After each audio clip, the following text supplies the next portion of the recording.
شروع اللہ کے نام سے جو بڑا مہربان اور نہایت رحم کرنے والا ہے۔ حضرت ابن عباس رضی اللہ تعالی عنہما سے روایت ہے، فرماتے ہیں کہ فرمایا رسول اللہ صلی اللہ علیہ وسلم نے، نہیں ہے سنی ہوئی بات دیکھی ہوئی بات کی طرح۔ اس حدیث میں آپ صلی اللہ علیہ وسلم نے ایک نفسیاتی نقطہ کی طرف اشارہ فرمایا ہے۔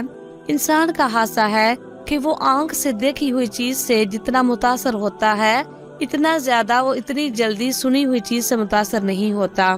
اس حدیث میں اس بات کو سمجھانے کے لیے نبی صلی اللہ علیہ وسلم نے ایک مثال دی ہے کہ جب موسیٰ علیہ السلام جبل طور پر تشریف لے گئے، پیچھے سے سامری نامی آدمی نے بنی اسرائیل کو گسالہ کی پوجا میں لگا دیا۔ اللہ تعالیٰ نے موسیٰ علیہ السلام کو اس واقعہ کی خبر دی کہ اے موسیٰ، تمہاری قوم گسالہ کی پرستش میں گمراہ ہوئی ہے۔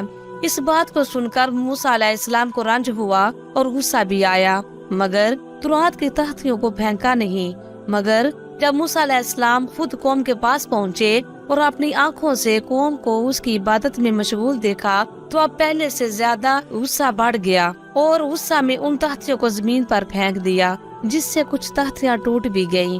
اسی وجہ سے فرمایا گیا، سنی ہوئی بات دیکھی ہوئی بات کی طرح نہیں ہوتی۔